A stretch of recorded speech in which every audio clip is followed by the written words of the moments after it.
Assalamualaikum warahmatullahi wabarakatuh. Saya Erina Hidayati Andani dengan NIM PO 7139025010 akan membahas mengenai soal pelarut campur.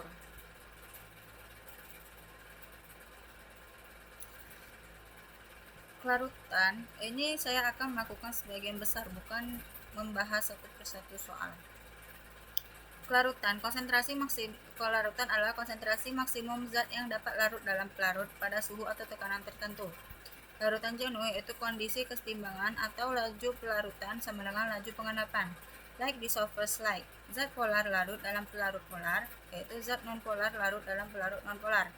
Lalu konstanta dielektrik, ukuran polaritas pelarut air sama dengan 80 polar, etanol 30 sedang, lalu gliserol 43. Kosolvensi yaitu penambahan pelarut organik ke air, menurunkan konstansa dielektrik campuran, meningkatkan kelarutan zat amifilik seperti asam benzoat. Lalu titrasi Blanco, koreksi volume NaOH yang bereaksi dengan pengotor atau karbon dioksida, bukan dengan analit.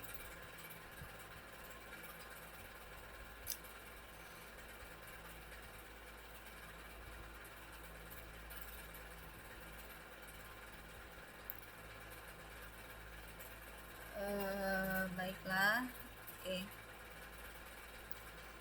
Tunggu sebentar.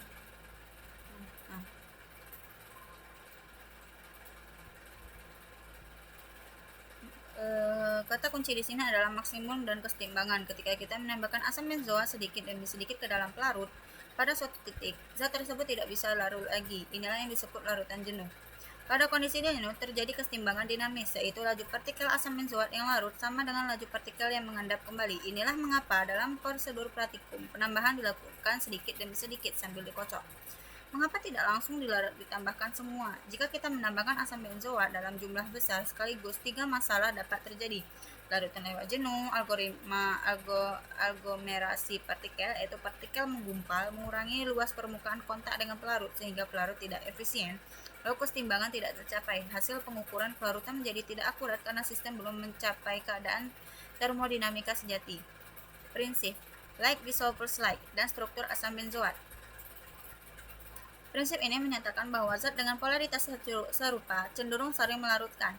Zat polar larut baik dalam pelarut polar, zat nonpolar larut baik dalam pelarut nonpolar.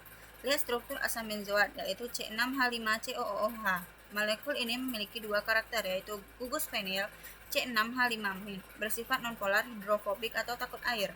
Gugus karboksil yaitu min-COOH bersifat polar hidrofilik atau dapat membentuk ikatan hidrogen. Kombinasi ini membuat asam benzoat bersifat amifilik, namun dominasi gugus fenil yang besar membuat karakter nonpolarnya lebih menonjol. Oleh karena itu, dalam air murni yang sangat polar, konstanta dielektrik sama dengan 80. Interaksi antara gugus fenil dengan molekul air tidak menguntungkan secara termodinamika, atau terjadi apa yang disebut efek hidrofobik.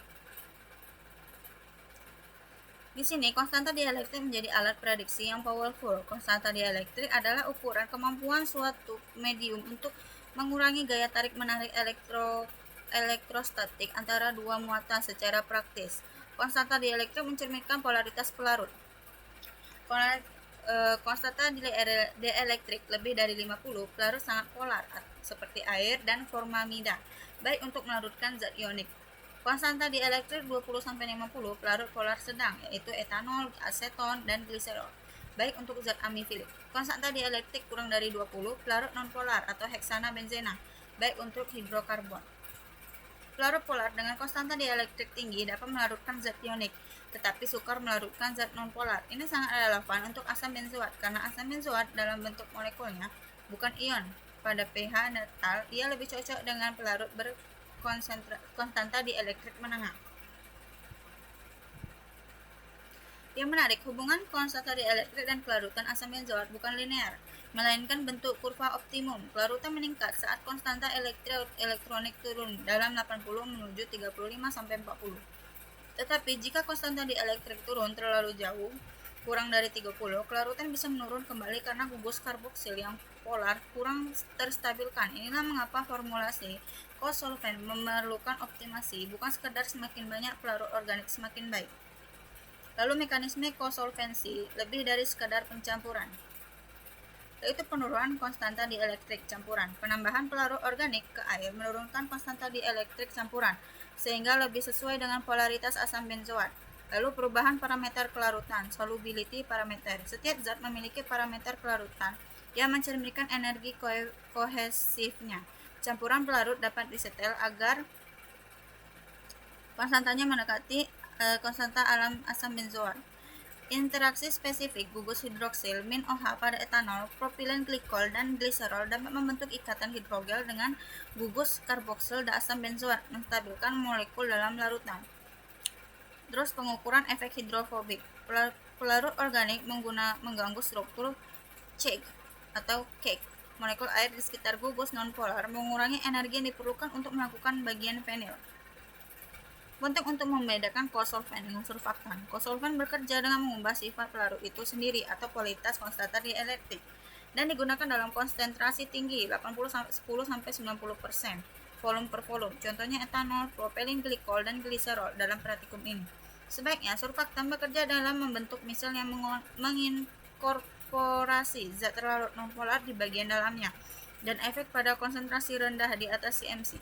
Contohnya surfaktan Twin 80, CLS, SLS yang tidak digunakan dalam praktikum ini tetapi sangat relevan dalam formulasi emulsi ataupun suspensi.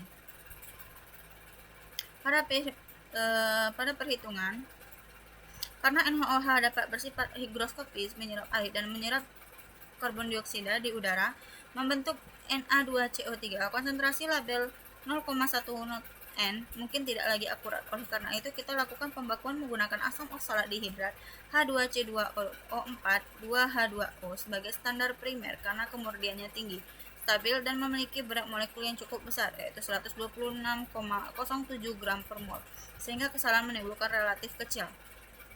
Contoh perhitungannya adalah diketahui volume asam oksalat 0,1 N yaitu sama dengan 10 mili. Volume NaOH yang digunakan percobaan 1 sama dengan 9,8 mili, percobaan 2 10,1 mili, percobaan 3 9,9 mili.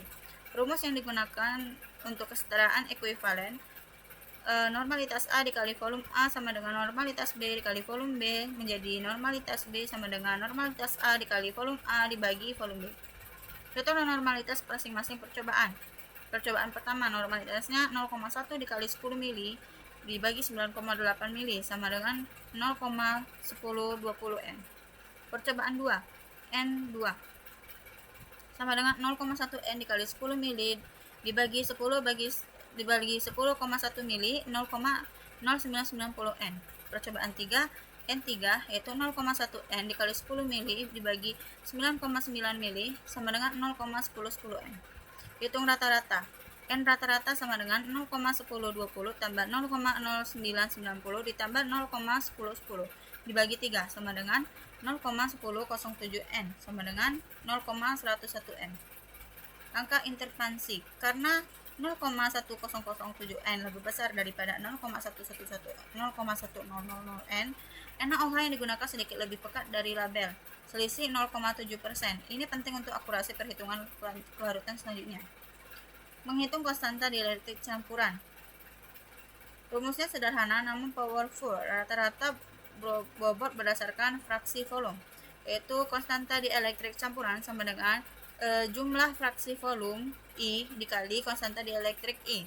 Mari kita hitung untuk campuran A dan B sebagai contoh. Campuran A, aqueous 60%, etanol 5%, propilin glikol 20% dan gliserol 15%. Konstanta dielektrik A yaitu aqueous dikali 80 karena itu jumlah semuanya. Aqueous 0,60 dikali 80, 0,05 dikali 30, 0,820 dikali 32 ditambah 0,15 dikali 43. Nah, itu dikali ditambah-tambah. Jadi 48,0 tambah 1,5 tambah 6,4 tambah 6,45 jadi 62,35. Aqueous 50, etanol 10, propilin glikol 35, gliserol 5. Itu 0,50 dikali 80, 0,8 dikali 30, 0,35 dikali 32 ditambah 0,05 dikali 43. Hasilnya ditambah 40,0 ditambah 3,0 ditambah 11,2 ditambah 2,15 sama dengan 56,3. Karena konstanta dielektrik B yaitu hasilnya 56,53 lebih kecil daripada konstanta dielektrik A yaitu 62,535 dan lebih mendekati rentang optimal asam benzoat yaitu 35-40, campuran B diprediksi memberikan kelarutan lebih tinggi. Ini adalah aplikasi langsung prinsip like dissolvers like dalam bentuk kuantitatif. Perhitungan pelarutan dari data titrasi atau langkah demi langkah yaitu diketahui volume fitra 10, volume NaOH 0,1020 N sama dengan 15,5 mili dan volume blanko 0,2 mili. BM asam benzoat 112,12 gram per mol, valensi 1. Yaitu sama lah kayak tadi ya. Ya begitulah. Sebagai akhir coba Baiklah, terima kasih dari saya. Wassalamualaikum warahmatullahi wabarakatuh. Itu saja.